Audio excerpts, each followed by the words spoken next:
This is Coast to Coast AM with Art Bell from the Kingdom of Nye. It is indeed my guest, Dr. Jonathan Reed, Robert Wraith, and Dr. Harold Chacon, a microbiologist.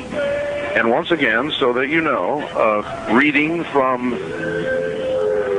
what was sent to me, Dr. Chacon is a degreed microbiologist graduating with honors from Catholic University of Puerto Rico with a BS Master's Program Certificate in the field of microbiology, biomedical research and cell immunology, biochemistry, and zoology, currently studying and residing here in the U.S. And I'm not going to run my commercial break now. We're going to go directly back to our guest. And Doctor, if you would continue, please, the tissue sample you said was not, had similarities to, but was in fact not human. Not human. Okay, it was about 3 millimeters in thickness, very, very fibrous consistency, and the surface was kind of light grayish brown. Really? Extremely transparent, much more transparent than human skin, much more. Okay. There was no signs of any hair or hair follicles within the surface of the cell structure. Right. Absolutely no signs of it.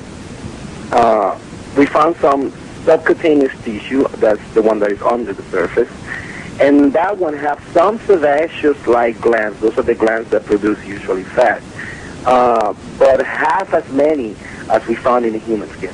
Half as many. Half as many. All right. Are any of these findings consistent with any other living mammals on Earth that you know? No? No. Probably the one that could be most related, probably, in some ways, not completely, could be the reptile. Reptilian. But not completely. But enough difference so it definitely was not earthly reptilian. No, it's not an earthly reptile. So you're telling me this is tissue from a creature from other than Earth? From, I don't know, because this is a tissue sample from nothing that we have any data collected on Earth. All right. You also received a blood sample, or what we are calling blood. What we used to call, exactly, blood. Besides that one, besides that skin tissue sample, we have another muscle sample, too. A muscle sample? It was, attached to it. The muscle, it's connected to this layer of skin, which resembles, this muscle resembles what is called the occipitofrontalis muscle. In humans, it's called tissue. It resembles, but it was kind of yellowish pink in color. In humans, it's usually red. This one didn't have that red color. In closer examination, there was another smaller, fine muscle that was intersecting this occipital muscle, resembling what is called the temporal fascia muscle. In the humans, the two are connected, and it was connected by tendinous and fatty fibrous tissue. That was similar to humans. Completely. Well, I just want to be very clear for the audience that what we are describing here, the tissue, even the muscle sample, is close to in some respects, but different enough to be called absolutely non-human. Oh yeah, completely. Completely. All right. Human. All right. Now, on to the blood, or what we call the blood. Okay. There's a sample that we call, at that time, we call it the blood.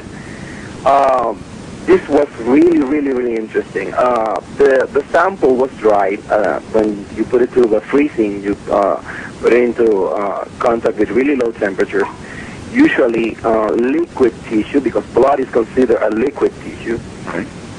They get really dry, and we have to rehydrate that tissue again. We rehydrate the tissue with saline solution, and at that time we're going to be able to study the cells and if they're different. The general findings, when we tested it, reveal a level of oxygen and carbon dioxide and nitrogen-based gases, but with a slight difference. In this case, there was a high copper sulfate traces. Copper sulfate? Yeah, copper sulfate, really high traces of that. Copper sulfate? Yeah. The copper sulfate traces, there were white and red-black corpuscles what they're called corpuscles, with elongated nucleus. I want to stop you for just a second and remind my audience that in a recent significant interview we did on animal mutilations, they found missing from the cows what? Copper. The copper content, I think in the liver, if I'm remembering correctly, was almost entirely missing. And it just keyed when you said that to me. Fascinating. So, anyway, continue, please. Okay, when we keep sampling and testing it, we look for chromosomes, because we're actually working with red blood cells. Yes. And we're looking for more specific proofs and findings. And when we did the chromosome study, it revealed that the red blood cells, or what we could be resembling red blood cells, they have a chromosome count of 46, exactly as human. Okay. This is very human. We have 46 chromosomes too. But what is really, really, really astonishing is that 9 of those 46 chromosomes are not human. 9 are not human? 9 are not human, but they're only found in dolphins and some aquatic sea tortoises. But these 9 chromosomes are found in dolphins and some aquatic sea tortoises? Yes, yes, yes. This is the only data that we have that resemble this type of chromosome that we found in these blood. Is there any way that you can imagine that any creature that we know of could carry such a chromosome structure? No, that is unique. We check catalogs in many, many universities, and we went through a lot of data and trying to find some relationships between these scientific findings with any animal that we know, that science actually knows in our planet, and we couldn't find any way to fit it.